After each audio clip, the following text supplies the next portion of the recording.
Hello everyone, আসসালামু আলাইকুম। অনেক দিন পর আজকে আপনাদের মাঝে হাজির হয়েছি একটি রেসিপি ভিডিও নিয়ে। তো আজকে আমি বানিয়েছিলাম বাড়িতে মাছের কোরমা।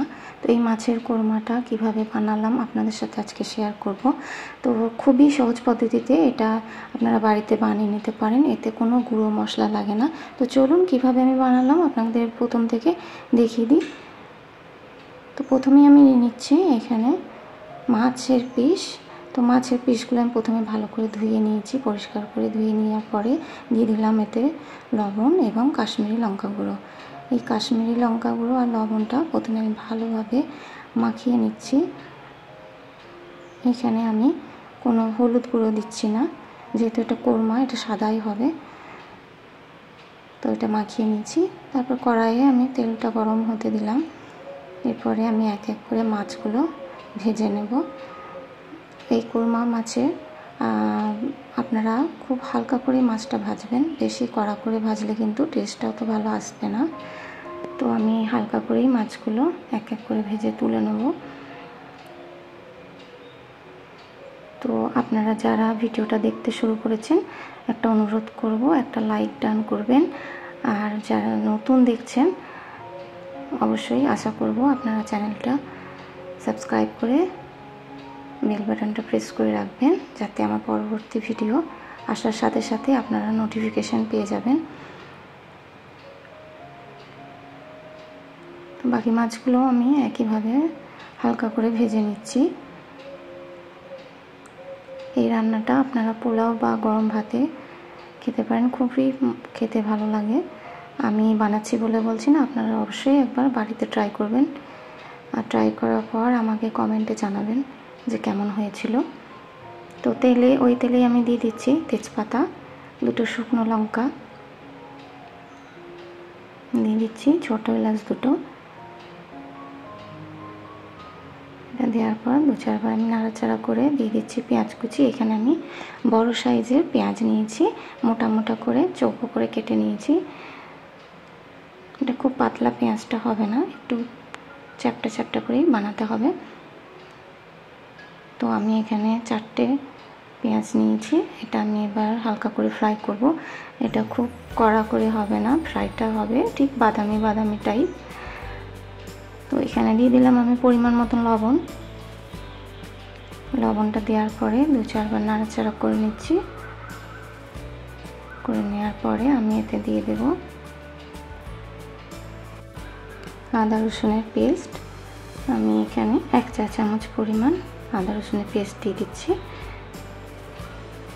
এরপরে আমি এটাকে মিক্স করে দেবো ভালো করে।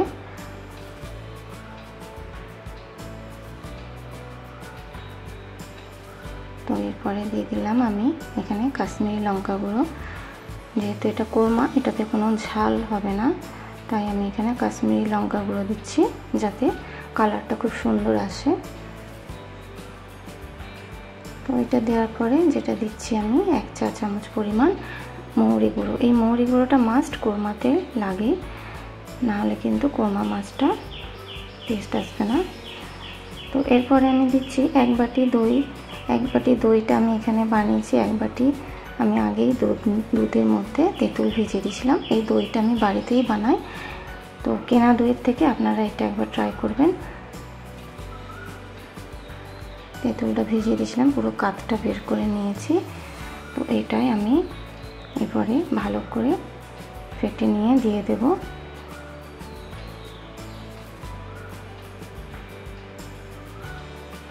তো ভালো করে ফেটে নিয়েছি, এবার দিয়ে দিচ্ছি পেঁয়াজ আমি দইটা। এই দইটা দেওয়ার পরে আমি ভালো করে নাড়াচাড়া করে কষিয়ে নেব।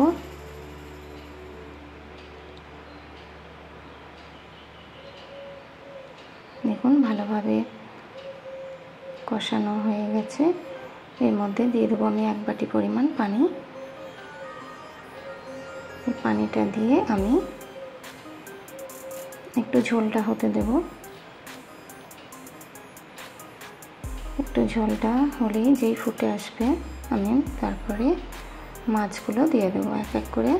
দেখুন ভেজে রাখা মাছগুলো এবারে আমি দিয়ে দিলাম।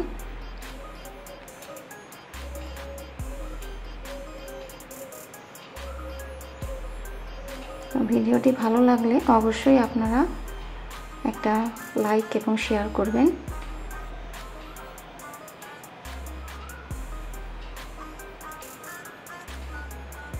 এভাবে মাছগুলো আমি নাড়াচাড়া করে দিচ্ছি একবার, যাতে ভেতরে লবণটা ঢোকে।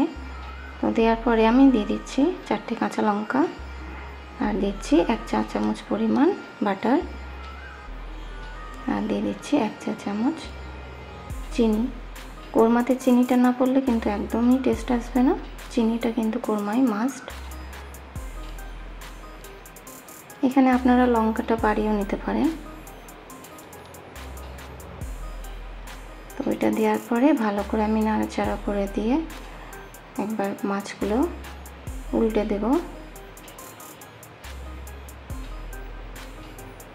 দেখুন কালারটা কিন্তু খুব সুন্দর এসেছে, আপনারা দেখতেই পাচ্ছেন। এখনো পর্যন্ত আমি কোনো কিন্তু গুঁড়ো মশলা অ্যাড করিনি, এটা কোনো গুঁড়ো মশলা লাগে না, গুঁড়ো মশলা ছাড়াই কিন্তু হয়ে যায়। এখানে কোনো হলুদ বা জিরে গুঁড়ো, ধনে গুঁড়ো কোনো কিছুই লাগে না। তো এটা আমি ভালো করে নাড়াচাড়া করে দিয়েছি। এবার 10 মিনিটের জন্য আমি একটা মিডিয়াম ফ্লেমে একদম দিয়ে দেব। তো 10 মিনিট পরে দেখুন আমার কিন্তু মাছের কোরমা অলমোস্ট রেডি। তো কালারটাও খুব সুন্দর এসেছে আর খেতেও খুব সুস্বাদু হয়েছিল। আপনারাও একবার ট্রাই করে দেখবেন। তো ভালো লাগলে অবশ্যই একটি লাইক শেয়ার করবেন আর চ্যানেলটি সাবস্ক্রাইব করে দেবেন। আল্লাহ হাফেজ।